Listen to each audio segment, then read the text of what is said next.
Hello viewers, welcome to my channel Legal Bites, the legal knowledge for you.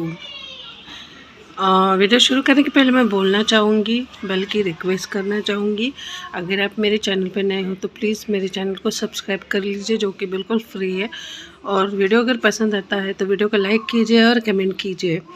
तो आज के video में हम देखेंगे chapter number 2, provisions regarding fixation of standard rent and permitted increase.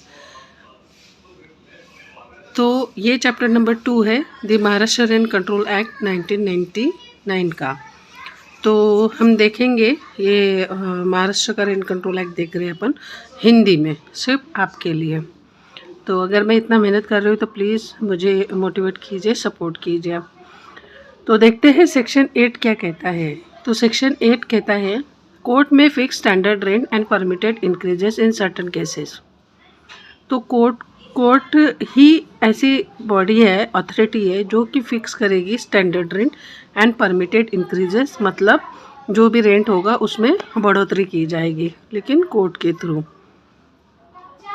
तो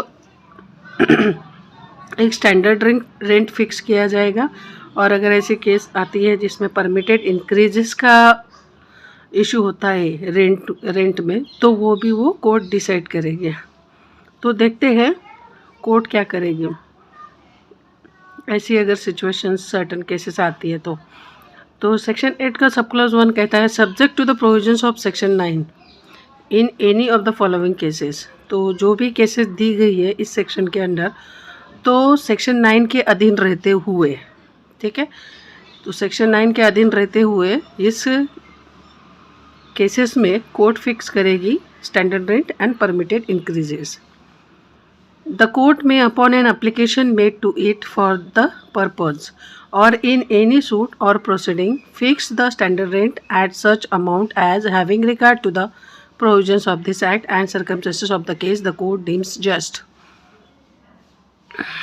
देखिए यहाँ पे कौन अप्लाई कर सकता है? Upon an application made to it for the purpose. Purpose क्या है कि एक स्टैंडर्ड रेंट फिक्स करना है और परमिटेड इंक्रीजेस करनी है रेंट में। तो ये एप्लीकेशन जब कोर्ट में जाएगी, तो ऐसी एप्लीकेशन कौन करेगा? एक तो लैंडलॉर्ड करेगा या फिर टेनेंट करेगा, ठीक है। तो कोर्ट ये डिसाइड करेगा अकॉर्डिंग दिस इश्यूज, ओके। तो फिर वो केस किस तरह की सिचुएशंस रहेगी जहाँ पे कोर्ट डिसाइड करेगी, कौन सी केसेस रहेगी, कौन से किस तरह के केसेस रहेगी कि जिसमें कोर्ट को standard rent and permitted increases fix करना होगा। तो सिचुएशन ये कहती है कि where the court is satisfied that there is no sufficient evidence to ascertain the rent at which the premises were let in any one of the cases mentioned in paragraph 1 and 2 of sub clause B of clause 14 of section 7। तो यहाँ पे बताया गया है कि court को ऐसा court is satisfied, court को ये पक्का बिलीव हो जाता है कि ऐसा कोई सफिशिएंट एविडेंस नहीं है कि जहाँ पे असर्टन किया जाए कि द रेंट, वो रेंट असर्टन किया जाए कि वो मतलब जो कि प्रीमाइसेस दी है वो कितने रेंट पे दी है, कितने रेंट के लिए कितने रेंट पे दी गई है, ऐसे प्रीमाइसेस। तो उसका कोई ऐसा सफिशिएंट एविडेंस नहीं है। ये जब कोर्ट को लगता है और सेटिस्फाइड होता है कोर्ट इस पे, तो फिर ऐसे सिचुएशन में court upon application made by the landlord और द टेनेंट, कोर्ट में fix standard rent and permitted increases, ठीक है। सो सेक्शन 8 का सब क्लॉज 1 का बी क्लॉज कहता है whereby reason of the premises having been let at one time as a whole or in part and at another time in part or as a whole or for any other reasons or। तो clause B कहता है कि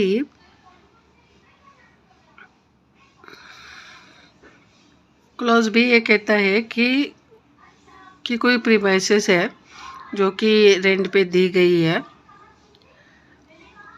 eight one time as a whole, और in parts. तो एक time के लिए दे दी है, वन टाइम के लिए प्रीमाइसेस रेंट पे दी गई है, और in parts and at another time in parts और एज अ होल और फॉर एनी अदर रीजन, या फिर किसी भी कारण के वजह से, या फिर प्रॉपर्टी होल दी है, पूरी प्रॉपर्टी दी है, या फिर उस प्रॉपर्टी का कुछ पार्ट्स है, प्रीमाइसेस का कोई पार्ट्स है, वो दी है एट वन टाइम। ठीक है, एक बार में, एक बार के लिए, या फिर एट अनदर टाइम, या फिर किसी और दूसरे टाइम के लिए उसको प्रीमाइसेस को इन पार्ट्स में कुछ प्रीमाइसेस का कुछ पार्ट दिया है रेंट पे, या फिर पूरी प्रॉपर्टी पूरी प्रीमाइसेस उसको जो है वो रेंट पे दी गई है, और फॉर एनी अदर रीजन, या फिर किसी भी कारण के लिए। ठीक है, तो ऐसे केस में, और क्लॉज सी कहता है where any premises have been और आर लेट रेंट फ्री, या फिर ऐसे कभी वेयर एनी, जब कोई प्रीमाइसेस है जो दी गई है बिना रेंट लिए, ठीक है, भाड़े पे दी है, लेकिन ऐसी दी है कि उसका कोई रेंट नहीं लिया गया है, और एट अ नॉमिनल रेंट, या फिर कोई नॉमिनल रेंट लिया गया है, कि नॉमिनल रेंट मतलब जो कम रेंट हो सकता है, कि जस्ट ठीक है तुम इतने रुपए दे दो मुझे, तुम मेरी जो जगह है प्रीमाइसेस है वो यूज कर लो तुम अपने काम के लिए, लेकिन उसके लिए मुझे इतना नॉमिनल रेंट दे दो करके कुछ अमाउंट फिक्स रहती है, 2 या 3 5 6 समथिंग एग्रीमेंट दोनों के बीच में एग्री होता है जिसके प्रीमाइसेस है, तो उसको कोई रेंट पे देना नहीं कहेंगे, वो एक तो ऐसे ही दिए यूज के लिए प्रीमाइसेस, और for some consideration in addition to rent, या फिर रेंट पे भी दी है, और किसी और उसके साथ में कंसिडरेशन भी लिया है। और डी क्लॉज कहता है where there is any dispute between the landlord and the tenant regarding the amount of standard rent, या फिर डिस्प्यूट अराइज होता है लैंडलॉर्ड और टेनेंट के बीच में regarding the amount of standard rent. ठीक है, कि एक स्टैंडर्ड रेंट क्या रहेगा करके, इस बात को लेकर दोनों के बीच में डिस्प्यूट होता है, तब कोर्ट क्या करेगी, स्टैंडर्ड रेंट फिक्स करेगी। ठीक है, सेक्शन 8 का सब क्लॉज 2 कहता है if there is any dispute between the landlord and the tenant regarding the amount of permitted increase the court may determine such amount. तो सब सेक्शन 1 जो कहता है सेक्शन 8 का, ये स्टैंडर्ड रेंट फिक्स करने के बारे में बताया गई सिचुएशंस है, सर्कमस्टेंसेस है, केसेस है। ऐसी केसेस अगर आती है तो अंडर सेक्शन 8 सब क्लॉज 1 में कोर्ट क्या करेगी, एक स्टैंडर्ड रेंट फिक्स करेगी। लेकिन सेक्शन 8 का सब क्लॉज 2 कहता है कि कोर्ट क्या करेगी, परमिटेड इंक्रीजेस करेगी। जब कोई डिस्प्यूट अराइज होता है लैंडलॉर्ड और टेनेंट के बीच में regarding the amount of permitted increase in the rent, the court may determine such amount. तो एक रेंट है, रेंट पे दी गई थी प्रीमाइसेस, लेकिन अगर लैंडलॉर्ड कहता है कि मुझे इसमें इंक्रीज करना है, रेंट में बढ़ोतरी करनी है, तो उस पॉइंट को लेकर दोनों में बहसबाजी होती है लैंडलॉर्ड और टेनेंट के बीच में। तो ऐसे डिस्प्यूट होने के बाद में जब कोर्ट में ये एप्लीकेशन करते हैं तो कोर्ट डिटरमाइन करेगा कि जो भी परमिटेड इंक्रीज का अमाउंट रहेगा रेंट में वो कितना रहेगा, तो ये कोर्ट डिटरमाइन करेगी। Section 8 sub clause 3 says that if any application for fixing the standard rent और the for determining the permitted increase is made by tenant. तो सेक्शन 8 का सब क्लॉज 3 कहता है कि अगर कोई स्टैंडर्ड रेंट फिक्स करना है और कोई permitted increase of rent determine करना है, ऐसी जो एप्लीकेशन है अगर टेनेंट करता है कोर्ट में, तो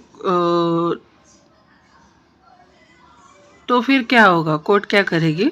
तो सेक्शन 3 का सब क्लॉज ये कहता है कि the court shell फोर्थविथ means immediately specify the amount of rent और permitted increase which are to be deposited in court by the tenant।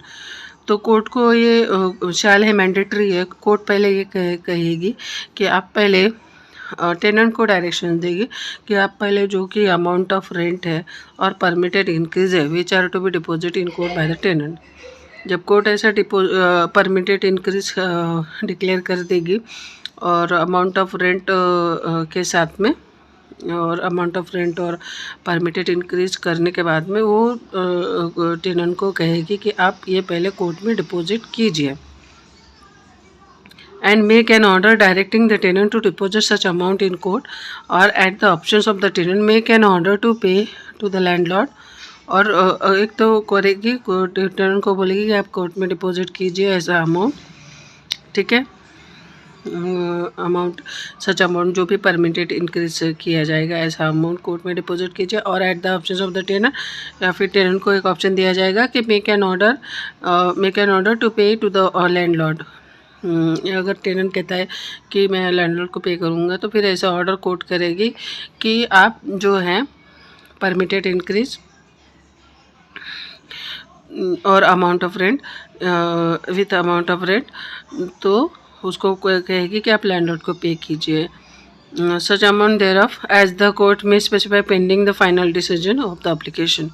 जब तक इसके फाइनल डिसीजन नहीं होता तब तक ये आपको ऐसा जो भी है अमाउंट ऑफ रेंट और परमिटेड इंक्रीज आप उसको लैंडलॉर्ड को दीजिए या फिर कोर्ट में डिपॉजिट कीजिए। A copy of the order shall be serve upon the landlord. और ऐसे ऑर्डर अगर करती है कोर्ट तो ऐसे जो copy order of the order रहेगा कोर्ट का वो लैंडलॉर्ड को दिया जाएगा। तो सिचुएशन सब क्लॉज बी कहता है सेक्शन 3 का, out of any amount deposited in the court under clause A. जब टेनेंट ऐसा अमाउंट कोर्ट में डिपॉजिट करेगा क्लॉज ए के अंडर में, the court may make an order for payment of such reasonable sum to the landlord towards payment of the rent और increase due to him as it thinks fit. तो फिर court ऐसा order करेगी कि इसको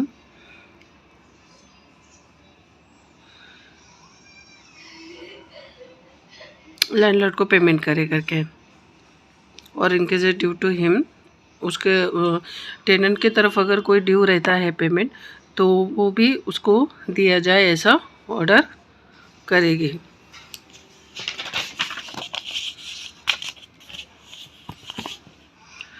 section 8 sub clause 3 का sub clause C कहता है, if the tenant fails to deposit such amount और as a case may be to pay such amount. अगर तो टेनेंट फेल्स हो जाता है ऑर्डर करने के बाद भी ऐसा रेंट डिपॉजिट करने के लिए, डिपॉजिट सच अमाउंट और as the case may be the to pay such amount thereof to the landlord his application shall be dismiss. तो उसकी एप्लीकेशन डिसमिस हो जाएगी। सेक्शन 8 का सब क्लॉज 4 का सब क्लॉज ये कहता है, where at any stage of the suit for recovery of rent. अगर कोई सूट किया है लैंडलॉर्ड ने for the recovery of rent, तो किसी भी स्टेज पर ऐसे सूट के, ये वाले सूट के रिकवरी ऑफ रेंट के सूट के किसी भी स्टेज पर वेयर विथ और without a claim for position, अगर कोई पोजीशन का क्लेम किया है या फिर नहीं किया है, विथ और without the claim of position of the premises, उस प्रीमाइसेस के पोजीशन के लिए बोला गया हो या ना बोला गया हो, the court is satisfied that, अगर कोर्ट सेटिस्फाइड है कि the rent is excessive, rent बहुत ही ज़्यादा है उस प्रीमाइसेस का, and the standard rent should be fix, और एक पर्टिकुलर स्टैंडर्ड रेंट फिक्स करना होगा, द कोर्ट में and in any other case if it appears to the court that it is just and proper to make such an order, the court may make an order directing the tenant to deposit in court forthwith such amount of the rent as the court consider to be reasonable due to landlord, and at the options of the tenant an order directing him to pay to the landlord such amount thereof as the court may specify। so court ऐसा order करेगी, ठीक है। तो section 8 sub clause 4 का ए हो गया। अभी B देखते हैं। The court may further make an order directing the tenant to Deposit in court periodically such amount as it consider proper as interim standard rent. तो यहाँ पे इंटरिम स्टैंडर्ड रेंट का भी उन्होंने कोर्ट ने अलाउड किया है।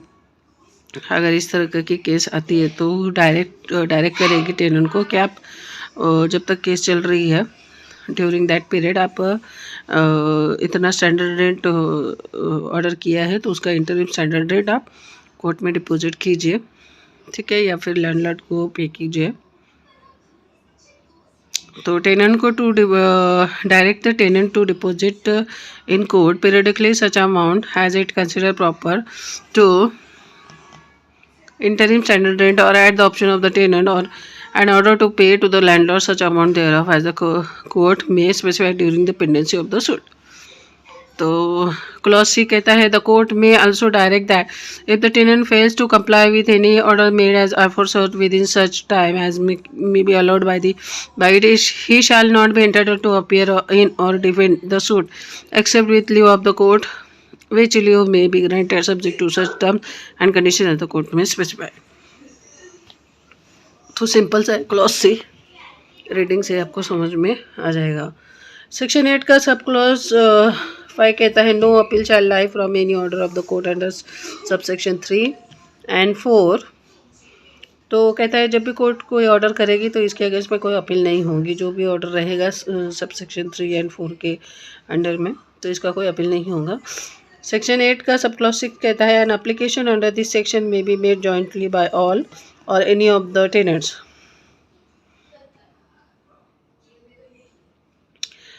टेनेंट जॉइंटली भी एप्लीकेशन कर सकते हैं fix for the fix of standard rent and permitted increase, और उनमें से कोई एक भी टेनेंट ऐसी एप्लीकेशन कर सकता है who is interested in respect of the premises situated in the same building. तो बस इतना ही कहता है सेक्शन 8। तो आई होप आपको मेरा वीडियो अच्छा लगा होगा और पसंद आया होगा। तो प्लीज़ मेरा एक्सप्लेनेशन अगर समझ में आ गया हो तो मुझे मेरे चैनल को सब्सक्राइब कीजिए और कमेंट कीजिए आपको कैसा लगा वीडियो, और किसी और एक्ट के बारे में अगर वीडियोस बनाने हैं तो वो भी बताइए, मैं बनाने की कोशिश करूँगी। तो चलिए मिलते हैं नेक्स्ट वीडियो में। Thanks for watching.